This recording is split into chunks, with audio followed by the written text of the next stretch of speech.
Al principio fue el mar. Los océanos distinguen a la Tierra de todos los demás cuerpos celestes.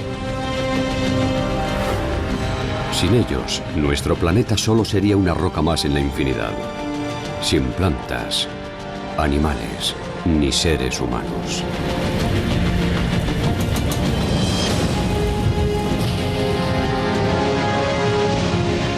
Y sin embargo, la investigación de nuestros océanos solo acaba de empezar.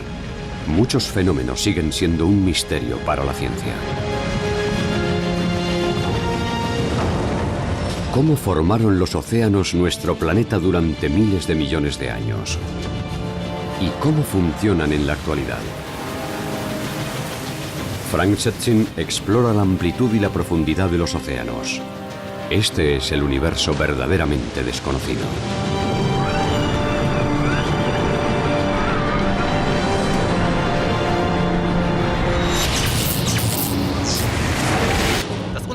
El universo desconocido está en nuestra misma puerta. Los océanos cubren más de 2/3 de la superficie de la Tierra, y sin embargo sabemos menos de ellos que de muchos planetas distantes. Nunca hemos sabido mucho de las criaturas que hay ahí abajo, aunque estuvieran ahí mucho antes que nosotros. Si comprimiéramos toda la historia de la Tierra en un día, nosotros habríamos llegado en los últimos 2 minutos. Si fuera una fiesta, apenas habríamos llegado a las bebidas, pero nos seguimos comportando como si todo lo hubiéramos organizado nosotros. Los tiburones, por ejemplo, durante millones de años, fueron los indiscutibles reyes del océano, una historia de éxito rotundo. Sobrevivieron a los dinosaurios, al impacto de los meteoritos, a los desastres climáticos, a las erupciones volcánicas, pero entonces apareció el depredador más peligroso al que jamás tuvieron que enfrentarse, el hombre.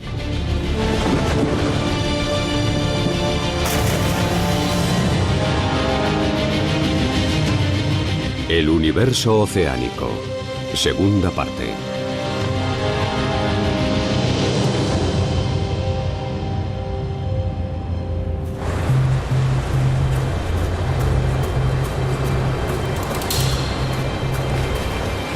Nuestra historia comienza una mañana temprano en la costa de Sudáfrica. Bahía Falls, en el Cabo de Buena Esperanza, es famosa por sus olas y sus playas. Dentro de un par de horas, los surfistas se pelearán por las mejores olas. Sin embargo, esta bahía es famosa por algo más: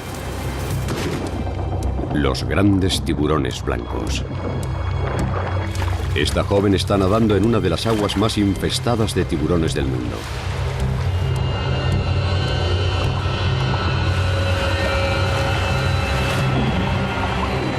Un gran blanco sabe exactamente qué pasa en su territorio. Pero esta nadadora no le interesa.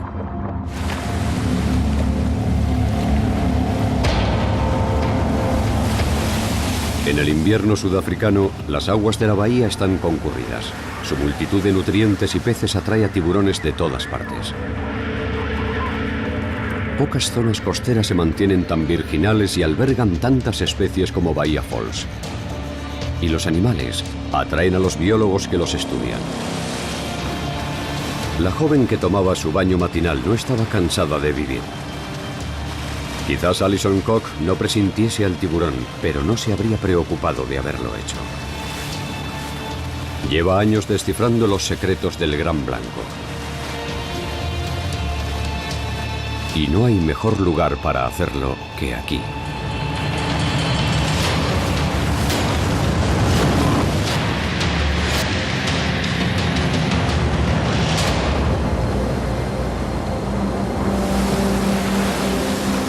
Esta es la isla de las focas, hogar de 70.000 ejemplares de estos mamíferos marinos. Es una de las mayores colonias del mundo. Mientras estén en las rocas no tienen nada que temer, pero el peligro está agazapado debajo de ellas. Su mortal enemigo las espera. Y las focas tienen que entrar en el mar para encontrar alimento. Nadan directamente a las mandíbulas del tiburón. Un ataque de cada 2 acaba en muerte.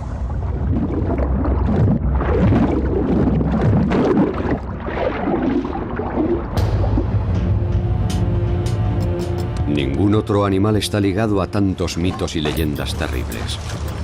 Pero en realidad, los biólogos no saben casi nada de la vida de los grandes blancos. Los estudios en esta zona se han iniciado hace solo unos años. Los investigadores tuvieron que desarrollar estrategias para conocerlos mejor. ¿Los tiburones cazan? ¿Cuál es su comportamiento social? Una foto para una tarjeta de identificación. La aleta dorsal de los tiburones es tan exclusiva como nuestras huellas dactilares. Los científicos pueden usarlas para identificar a cada uno de los tiburones. Y enseguida los científicos comprenden que el gran blanco es cualquier cosa menos un asesino devorador de hombres. Pero no es fácil desligarlos de su leyenda negra. Desde el clásico tiburón de Steven Spielberg ha sido etiquetado como un monstruo. El verdadero tiburón blanco es muy diferente. Es un superdepredador muy elegante. Está diseñado para cazar y matar a su presa con la mayor rapidez posible. Y eso es algo muy respetable. Y desde luego no ven a los seres humanos como presas. Los ataques al hombre son muy raros.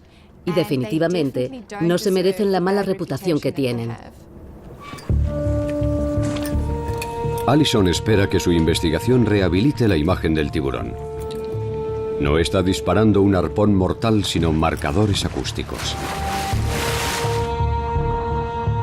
El tiburón ahora enviará señales a los receptores hidrófonos repartidos por todo el lecho marino de la bahía.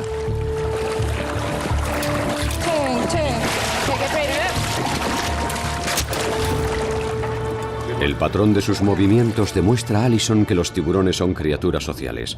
A menudo se alimentan juntos, respetando una estricta jerarquía. Pero hay muchas cosas que los investigadores no saben. ¿Dónde se aparean los tiburones? ¿Dónde dan a luz? ¿Qué les hace viajar tan lejos de un continente a otro?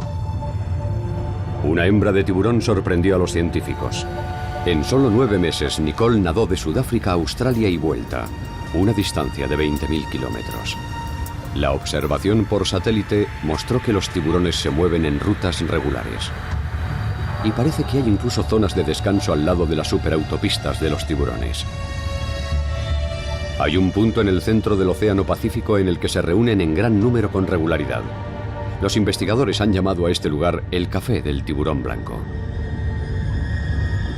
A los científicos les encantaría unirse a ellos para averiguar por qué siguen volviendo aquí.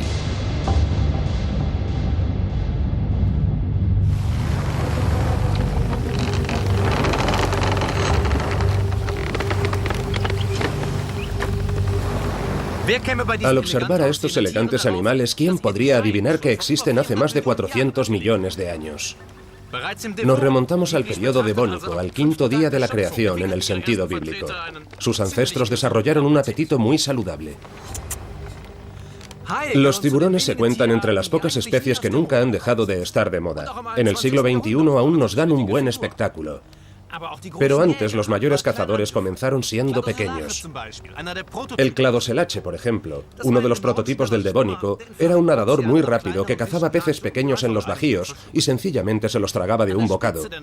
Pero aún no estaba en la cima de la cadena alimentaria y a veces tenía que enfrentarse a contemporáneos que le superaban en todos los sentidos. Y tenían aún más hambre que él. Hambre de él.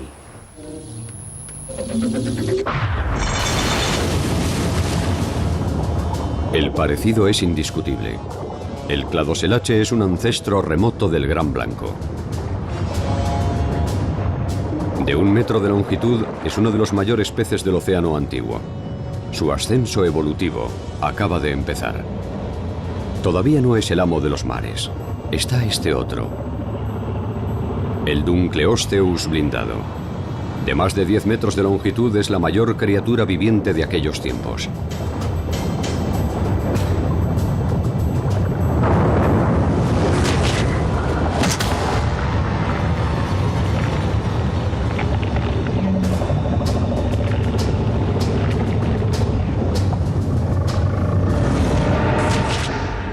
Es una victoria momentánea. Aquel ganador hace tiempo que se unió a las filas de las especies extinguidas. Sus dientes parecen hachas afiladas. Incluso cuando se le compara con el esqueleto de los grandes dinosaurios, resultan impactantes los restos del pez blindado.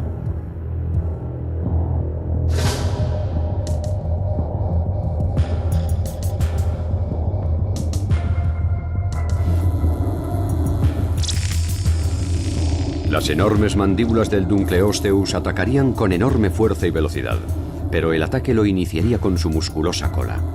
El diseño era eficaz, lo que nos conduce a la pregunta: ¿por qué ahora solo podemos admirar al Dunkleosteus en los museos, mientras los descendientes de su antigua presa reinan en los océanos? Con el tiempo, los tiburones sencillamente devoraron todas las presas de estos pesados y torpes gigantes. Eran más rápidos y sobre todo tenían más maniobrabilidad. Y la evolución siempre apoya al final a los que mandan, en el mar y en la tierra. Luego ya nada pudo detener el ascenso de los tiburones. Desde el enorme devorador de plancton, el tiburón ballena, hasta el ágil tiburón de arrecife, se desarrollaron en una enorme variedad y conquistaron los océanos.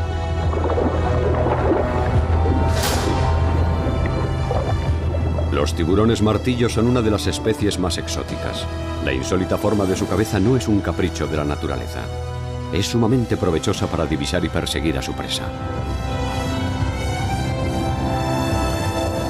Los tiburones son la cima indiscutible de la cadena alimentaria. Son la policía sanitaria de los océanos, los que preservan el equilibrio en los sistemas de los mares. Una vez desaparecidos los peces blindados, no hubo más amenazas en su existencia. Hasta que el Homo sapiens evolucionó, el mayor depredador de todos los tiempos.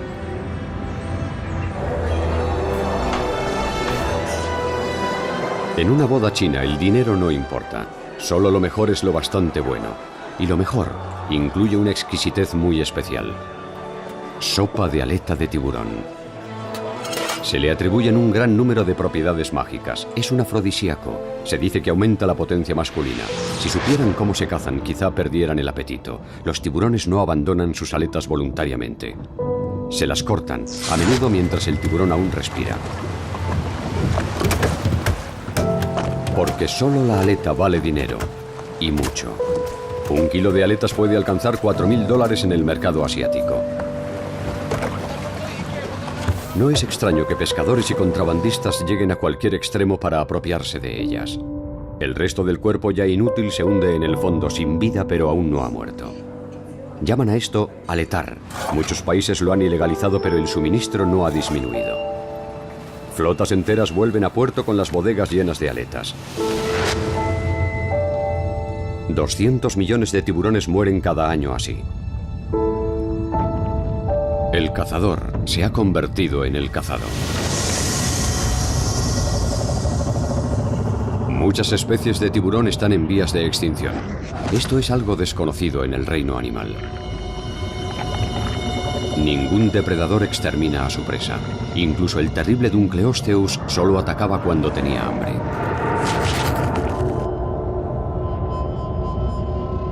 Los restos que el pez blindado dejaba de sus presas después de la caza no han llegado a un museo. Los tiburones dificultan mucho la tarea de los buscadores de fósiles porque no tienen huesos. Básicamente son todo músculo y cartílago. No tienen un armazón óseo que pueda perdurar. Lo único que nos queda de los antiguos tiburones son unos cuantos dientes y fragmentos de piel fosilizados. Pero a lo largo de millones de años no solo han desaparecido especies de animales, océanos enteros también han desaparecido. Donde hoy los cuervos planean en círculo sobre los Alpes, hace 400 millones de años hubo un mar cálido y poco profundo.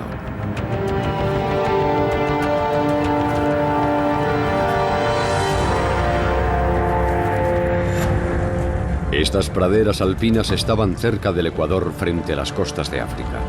Un diente de tiburón no es la única reliquia de ese mar en lo alto de los Alpes.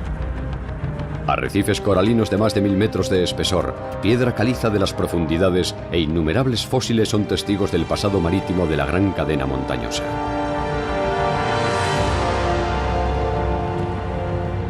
Los Alpes parecen haber sido concebidos para la eternidad, pero las apariencias engañan. Al elevarse sus cumbres, el viento y la lluvia los están desgastando. Hoy en día los geólogos investigan la formación de las montañas y los lentos cambios que se producen en la Tierra.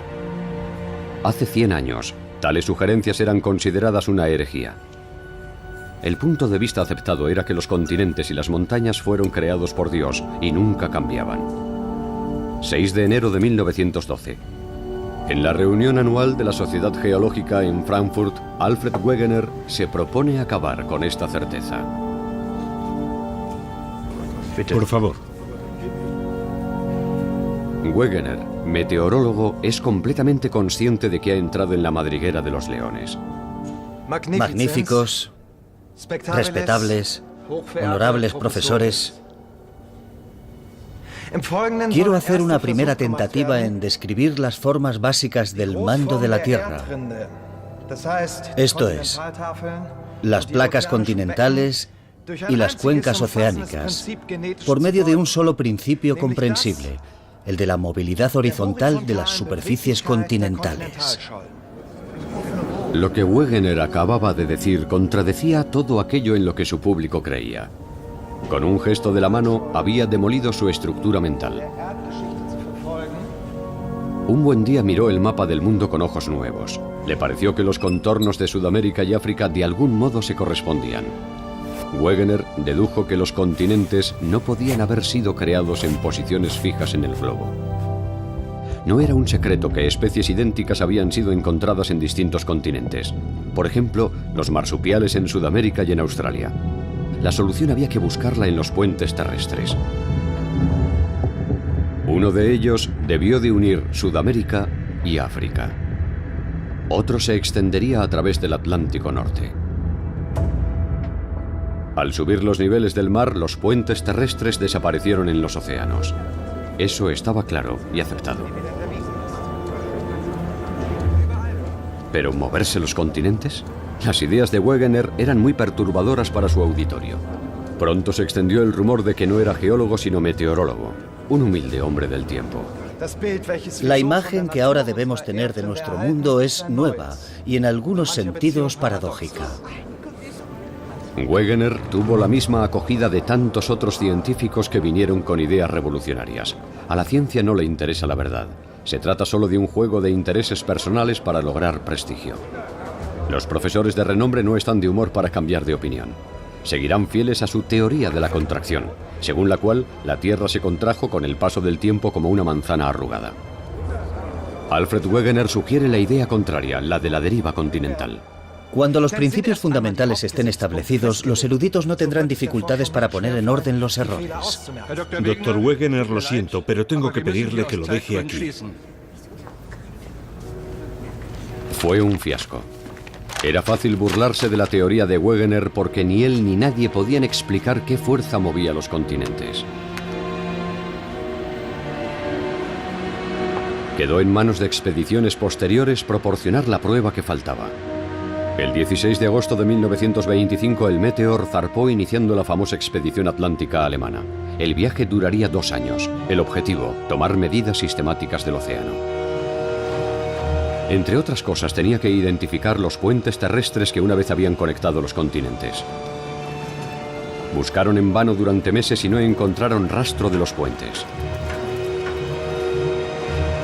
Pero entonces hicieron un descubrimiento sensacional. Justo en medio del Atlántico, el Meteor registró enormes variaciones en la profundidad. El lecho marino se hundía de repente de 600 metros de profundidad a 4000. ¿Podía haber montañas y valles en el lecho oceánico? Los exploradores habían descubierto una cadena montañosa gigantesca, la dorsal mesoatlántica. El 2 de junio de 1927, el Meteor regresó al puerto de Wilhelmshaven y la teoría de los puentes terrestres se arrojó al lugar que le correspondía, al montón de basura de la historia. Si Wegener hubiera conocido las fuerzas que trabajan en el interior de la Tierra, podría haber convencido fácilmente a los geólogos de su acertada teoría de la deriva continental. Pero no vivió para ver triunfar sus ideas. En las profundidades, bajo la superficie, la Tierra está hirviendo. La roca fundida del manto de la Tierra está constantemente batiéndose. Corrientes de magma fluyen una al lado de la otra a diferentes temperaturas. Cuanto más caliente, más ligera, y la lava más ligera sube. Las corrientes que suben fuerzan su camino hacia arriba hasta que atraviesan el suelo marino. Donde la lava emerge, se forman montañas y simas, la dorsal mesoatlántica. El nuevo lecho marino creado aquí separó los continentes. El Atlántico está creciendo de 2 a 3 centímetros al año. Y como la Tierra no se está haciendo más grande, el Pacífico se está reduciendo al mismo ritmo. Los continentes se mueven con una lentitud infinita sobre la superficie de la Tierra. Normalmente este cambio pasa desapercibido. El tiempo geológico y el humano son demasiado diferentes. Pero algunas veces nuestra Tierra nos permite echarle un vistazo fugaz a su funcionamiento. Se dice que la cuna de la humanidad fue el Triángulo de Afar, en Etiopía. Hace unos 3 millones de años Lucy caminó erguida por aquí. Los huesos de nuestro ancestro mejor conocido se encontraron en esta región. Una mañana de septiembre de 2005, unos geólogos de la Universidad de Addis Abeba comprobaron grabaciones sísmicas colocadas aquí.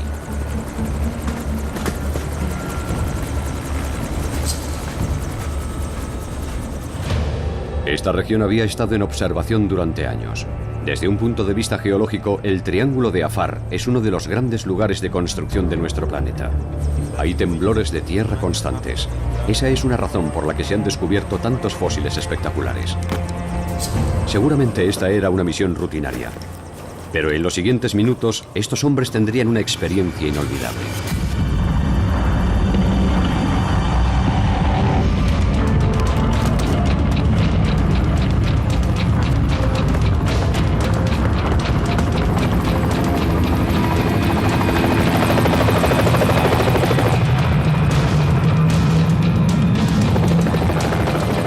Los científicos tuvieron suerte. Escaparon ilesos de un acontecimiento geológico casi único.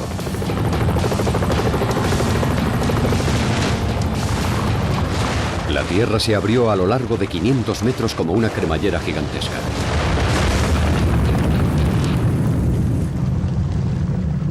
Potentes erupciones sacudieron toda la región una y otra vez. Durante las 2 semanas siguientes se registraron 163 temblores. Una colosal cámara de magma estaba hirviendo debajo de toda la región.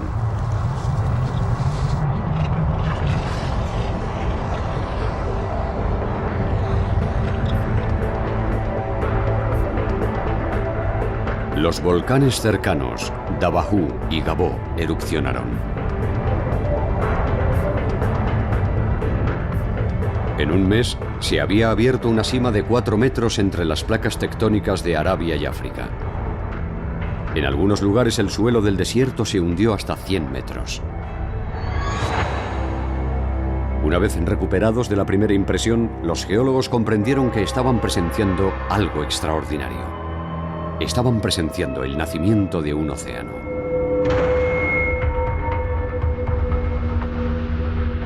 África está en proceso de dividirse. 3 placas continentales van a la deriva en diferentes direcciones, formando un enorme vacío. La depresión de Afar se está hundiendo cada vez más. Una parte ya está bajo el mar. Llegará el día en que las protectoras tierras altas cederán a la erosión y dejarán entrar al Mar Rojo.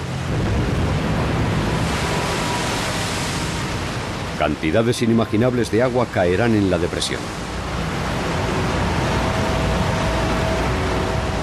Un nuevo océano aparecerá y la faz de la Tierra cambiará una vez más.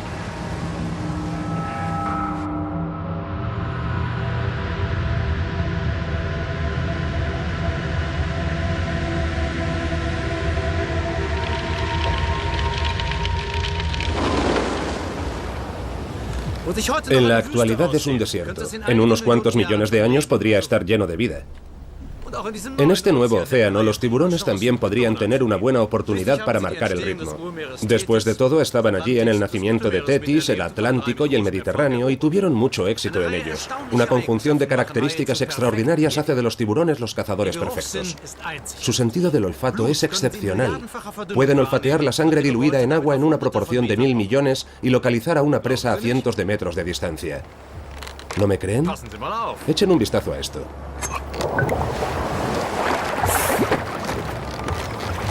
El sistema nervioso de los tiburones es tan sensible que puede sentir los campos eléctricos de otra forma de vida a larga distancia, su latido del corazón, su aleteo y temblores cuando está enfermo. Y hay una cosa más. Percibirá con toda nitidez el miedo.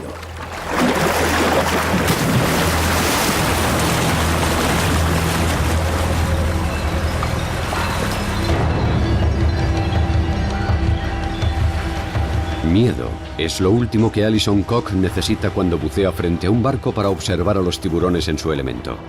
Sentido común y experiencia es lo necesario. Existe el peligro de que las focas susciten un festín frenético en los tiburones.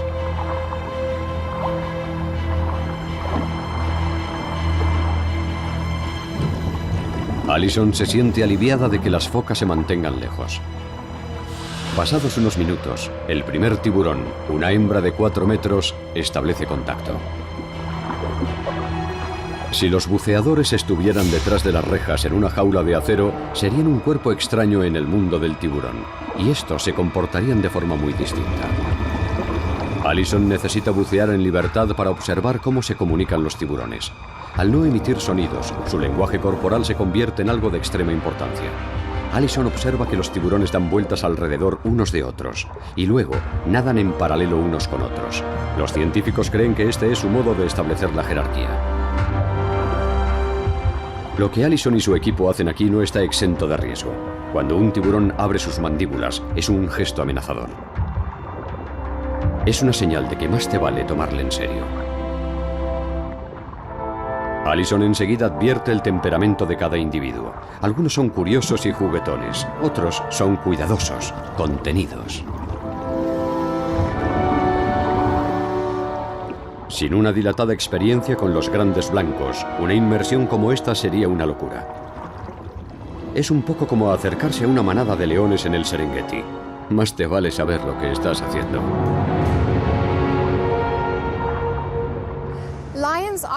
Los leones están catalogados como los máximos depredadores y la gente sabe que en ocasiones atacan a los seres humanos. De hecho, los leones matan a más personas que los tiburones. Pero la gente tiene una actitud muy diferente hacia los leones. A nadie se le ocurriría saltar de su vehículo y correr hacia un león, ni caminar en la misma zona de un león, porque han llegado a respetar al animal como máximo depredador. Allí donde los seres humanos y los tiburones comparten la misma extensión de agua, siempre hay una dosis de miedo. Aquí, en Muizenberg, han desarrollado un ingenioso sistema de alarma. Alison entrena a la gente que lo controla. La idea fue de los surfistas. Por unos pequeños honorarios, los encargados del parking accedieron a vigilar las aguas en busca de tiburones. Mientras tanto, el sistema ha sido perfeccionado. Los observadores de tiburones están repartidos por toda la bahía y mantienen contacto por radio. En cuanto alguien ve la característica aleta triangular, se da la alarma. No ha habido ataques de tiburones en Muizenberg durante años. Y eso no solo hace la vida más segura a las personas, los tiburones también ganan. En otros lugares tratan de proteger a los surfistas y a los nadadores con redes. Los tiburones se quedan enganchados con regularidad en la red y sufren una muerte agónica.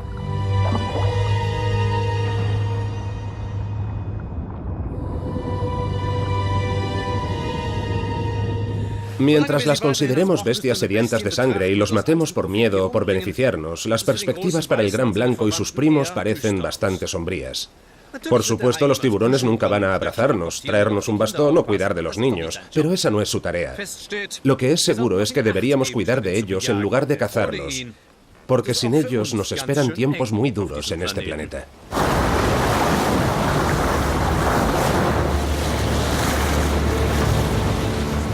En el transcurso de unas cuantas décadas, los seres humanos han llevado a muchas especies de tiburones al borde de la extinción. El número de ejemplares se ha reducido en más de un 90%. Y cuando el máximo depredador desaparezca, sufrirá sus graves consecuencias todo el ecosistema. Es el ciclo eterno de devorar y ser devorado lo que mantiene el sistema en movimiento. Esto asegura que ninguna especie se reproduzca fuera de control y que ninguna desaparezca por completo.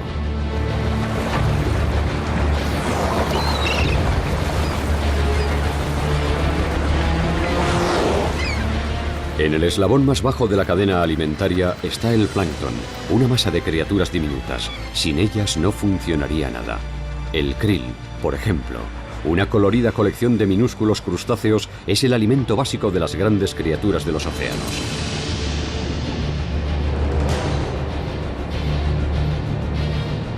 Y el mar nos suministra mucho más que pescado en el plato. Más del 50% del oxígeno del mundo se produce en los océanos.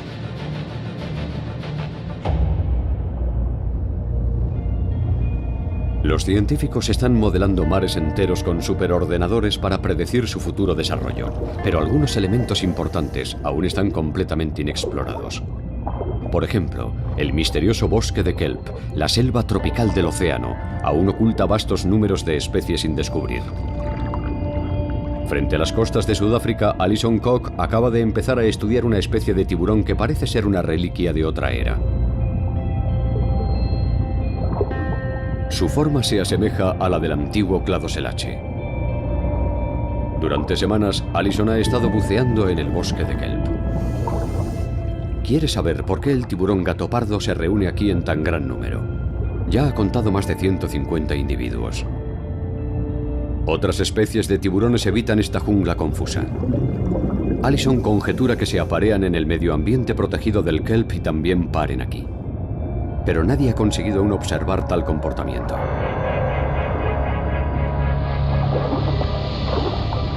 La carne del tiburón gato pardo se considera una exquisitez, por lo que se cazan en gran número.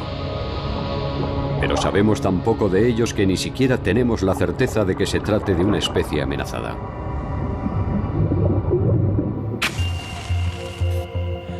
Explorar los océanos hoy en día es como usar una sola cerilla para iluminar el interior de un almacén inmenso y oscuro.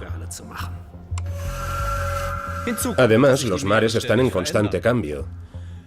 Muchas especies casi se han extinguido. Muchas otras desaparecerán de la Tierra antes de que los seres humanos las hayan visto. Aquí, por ejemplo, tenemos una buena pieza excepcionalmente desagradable. Una vez fue el incuestionable amo de los mares. Solo su aleta dorsal medía 4 metros.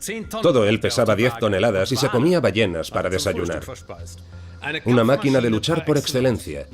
Pero no es necesario tenerle miedo ya, porque hace no menos de 11.000 años hizo su última reverencia en el gran escenario del mundo.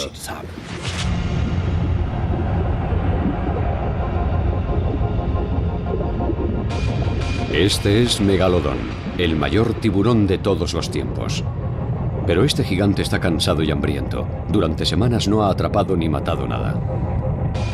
Se ha vuelto lento y vulnerable. Puede ser viejo y estar débil, pero aún es un tiburón de 18 metros de longitud. Y su olfato aún le funciona. Huele sangre.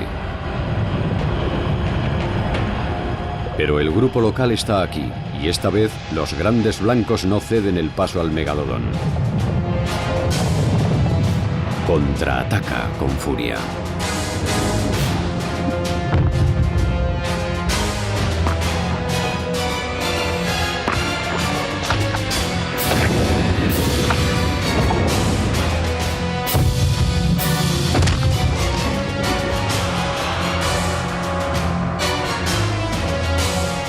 La última batalla del megalodón podría haberse parecido a esta.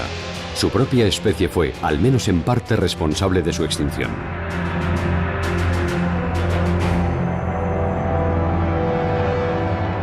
Durante mucho tiempo se creyó que había muerto hace más de 5 millones de años. Pero aún existen rumores de que unos cuantos ejemplares podrían haber sobrevivido hasta el día de hoy.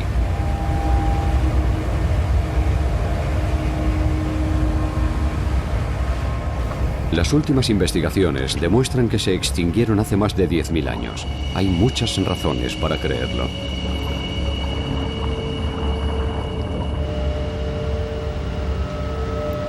Quizá la más convincente sea que nadie nunca ha visto un ejemplar vivo.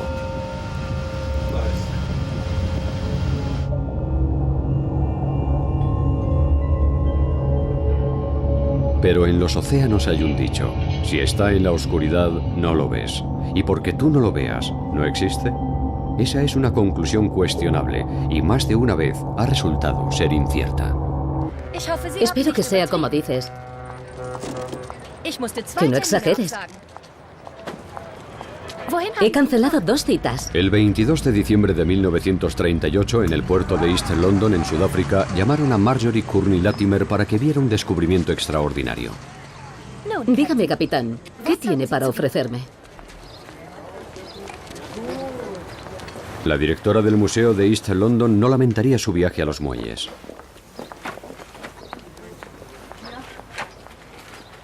¿Dónde he encontrado esto?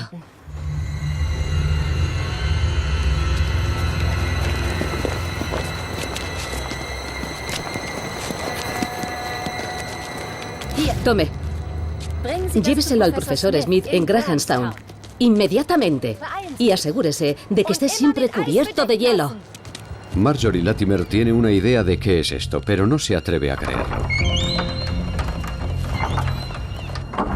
Gracias por venir tan rápido, profesor.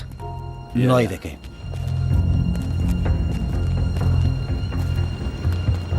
Smith hará un descubrimiento que le dejará perplejo.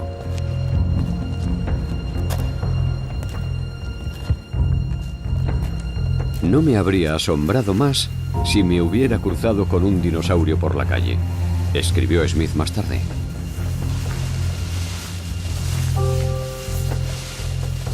¿Qué piensa? ¿Qué piensa?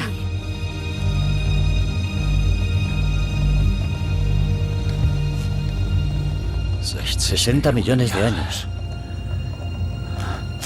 Usted es una endemoniada triunfadora. Él tiene claro al instante que este extraño pez debe de ser un coelacanth. Estos animales se suponían extintos desde la era Cretácica. Y aquí está. No vivo, pero solo recién muerto. Desde este primer espectacular descubrimiento, los biólogos marinos y buceadores amateurs han estado intentando encontrar un coelacanth vivo. Durante décadas fracasaron. El biólogo marino alemán Hans Fricke estaba decidido a ser el primero. Tras varias expediciones fracasadas, compró su propio submarino para penetrar en el hábitat del coelacanth. Peinó las profundas aguas circundantes a las Islas Comoros. Tras descubrir una ilustración del antiguo pez en un libro, estaba decidido a verlo vivo y con sus propios ojos.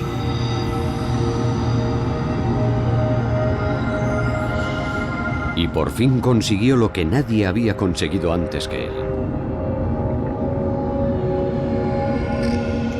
1987. El primer coelacanth es divisado y filmado cerca de 50 años después de ser redescubierto.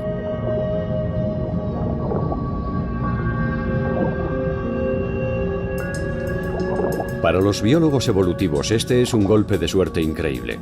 El coelacanth no es solo un fósil viviente, es prácticamente el ancestro de todos los vertebrados terrestres. Lo mismo que un pequeño número de otras especies plantea un enigma a los científicos. ¿Cómo se las arreglaron estos animales para sobrevivir en nuestro planeta sin apenas sufrir cambios durante tantos millones de años? Vaya. Estas bellezas han vivido aún más tiempo en este planeta que los tiburones y los coelacanths. Y algunos de ellos apenas han cambiado durante 500 millones de años. Otros, sin embargo, se han convertido en formas de vida altamente especializadas, mucho más complejas de lo que esperaríamos en un invertebrado. Deberíamos tenerles un poco más de respeto.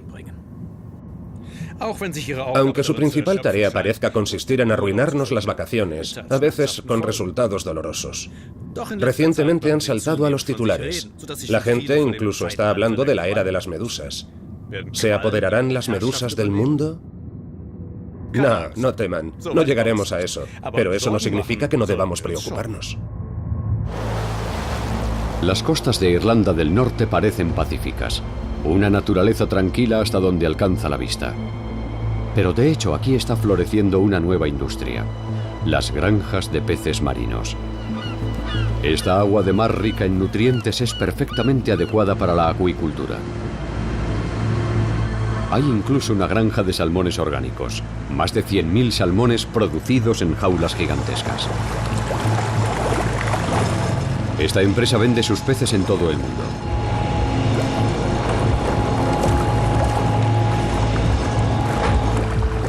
Es la única granja de salmones orgánicos del norte de Irlanda y es extremadamente rentable.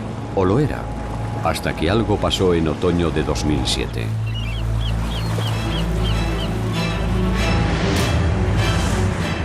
Sí, mira esto.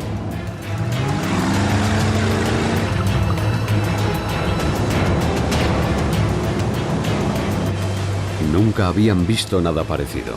Algo está llevando a los peces a un frenesí.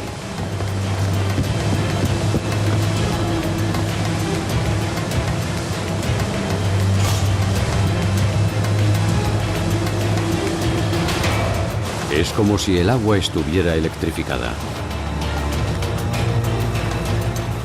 Hay una cámara bajo el agua para comprobar las condiciones en el interior de las jaulas.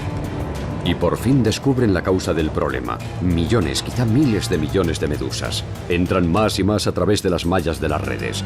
Los peces sufren una agonía por sus picotazos. Los estertores de muerte duran 7 horas. Han muerto todos. 100.000 salmones murieron en el ataque de las medusas. Murieron por las heridas, por el veneno y por estrés. El banco de medusas cubría más de 30 kilómetros cuadrados. No había un gran plan detrás del ataque. Las medusas flotan a través del océano guiadas por el viento, la temperatura del agua y las corrientes. Los salmones, sencillamente, estaban en su camino. Pero este tipo de incidentes pueden hacerse más frecuentes porque las medusas se han beneficiado del cambio climático. Hasta hace poco hacían sus travesuras en aguas más cálidas, arruinando las vacaciones de la gente en la playa.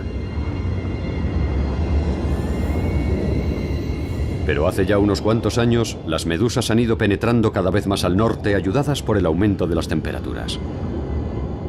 Por todo el globo han ido apareciendo cada vez en mayor número en gigantescos bancos. Parece que nada puede detenerlas. Las medusas también se benefician de la pesca excesiva. Estamos pescando y aniquilando a sus depredadores y a sus competidores por el alimento. Cada año, hasta donde los seres humanos recuerdan, grandes bancos de atunes rojos han irrumpido desde el Atlántico al Mediterráneo a través del estrecho de Gibraltar a desovar. Los atunes comen medusas. Y estamos aniquilando a los atunes con métodos brutales.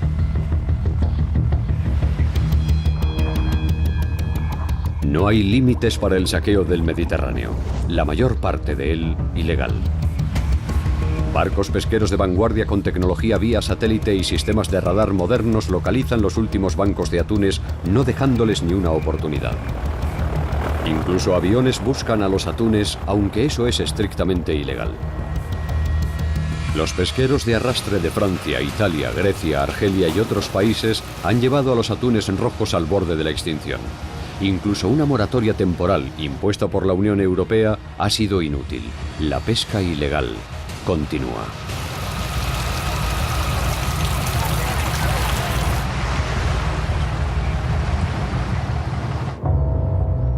Para los pescadores de Barbate, la crisis del atún es una catástrofe. Aquí, en la costa atlántica de España, hay una tradición milenaria de pesca del atún. Desarrollaron una técnica especial, la almadraba. Pero en los últimos años, sus barcos se quedan cada vez más tiempo en el puerto.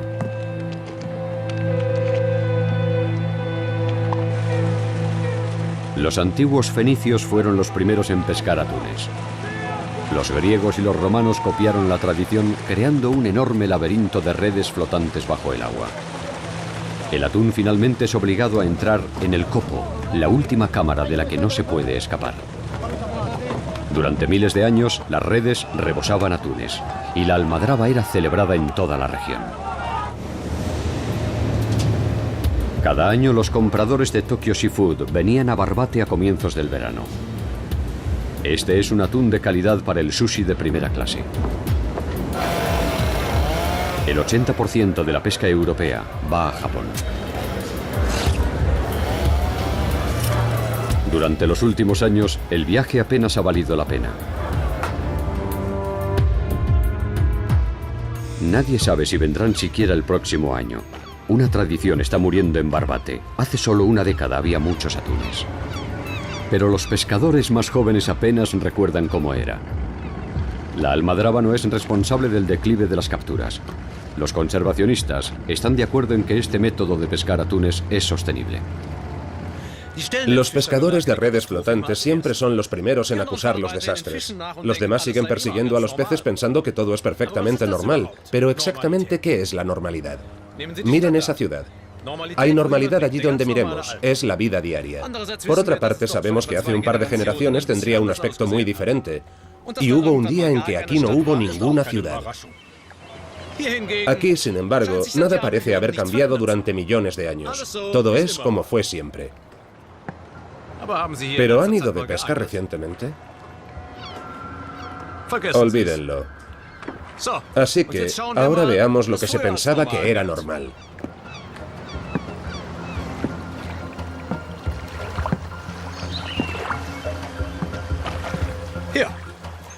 Dinamarca, año 1600. Aquellos eran buenos tiempos. ¿Puedo?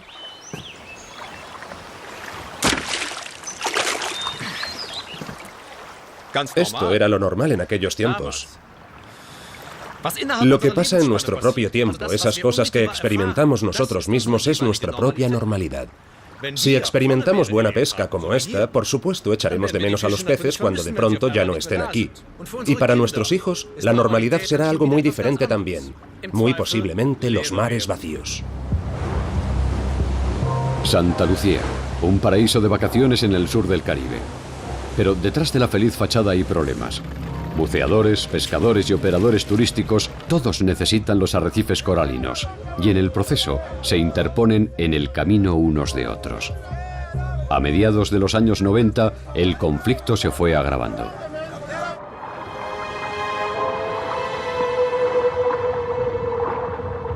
El pintoresco aspecto de los cestos de los pescadores oculta una desesperación. Cada vez más a menudo vuelven a casa con los cestos vacíos. Ya no pueden alimentar a sus familias. La pesca tradicional está en camino de perderse para siempre. Todos culpan a los demás. Los pescadores dicen que los culpables son los buceadores, y ambos se quejan del creciente turismo. En su desesperación, los pescadores han recurrido incluso a amenazas de muerte. Lo que una vez fue un paraíso se ha convertido en un desierto sin vida bajo el agua. El arrecife mismo está muriendo. El biólogo marino británico Callum Roberts ha observado la situación en Santa Lucía durante años. Cuando vine por primera vez a Santa Lucía en 1994, me quedé impresionado con los peces que había aquí. No porque hubiera muchos, sino porque había muy pocos y los que había eran muy pequeños. En esta isla se ha pescado en exceso durante un largo periodo de tiempo y esto se dejaba ver en las capturas que los pescadores estaban haciendo. Trabajaban un día entero poniendo numerosas trampas y al final solo obtenían un puñado de peces.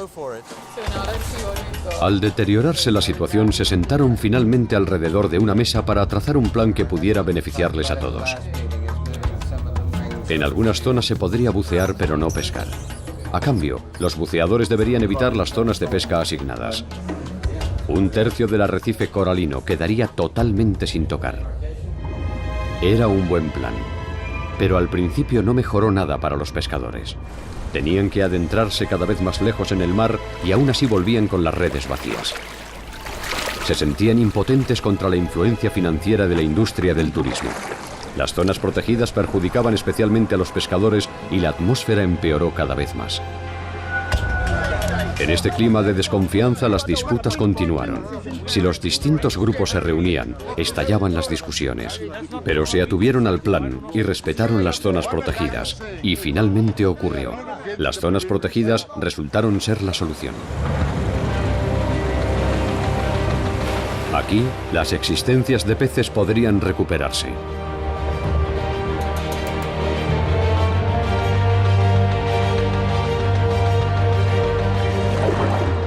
El informe anual que Callum Roberts ha estado elaborando desde mediados de los años 90 confirmó que la estrategia estaba funcionando. En 7 años, el número de peces en las zonas protegidas ha aumentado 5 veces. Aunque los pescadores han renunciado a un tercio de sus zonas de pesca, también han prosperado, porque la abundancia de las zonas protegidas hizo posible que las existencias en las zonas de pesca aumentaran 3 veces en el mismo periodo.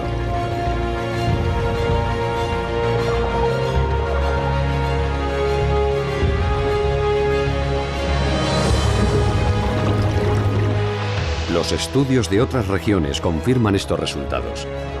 Los parques nacionales en el mar no solo ayudan a las criaturas del océano, sino también a la gente que se opone a ellos con más fiereza.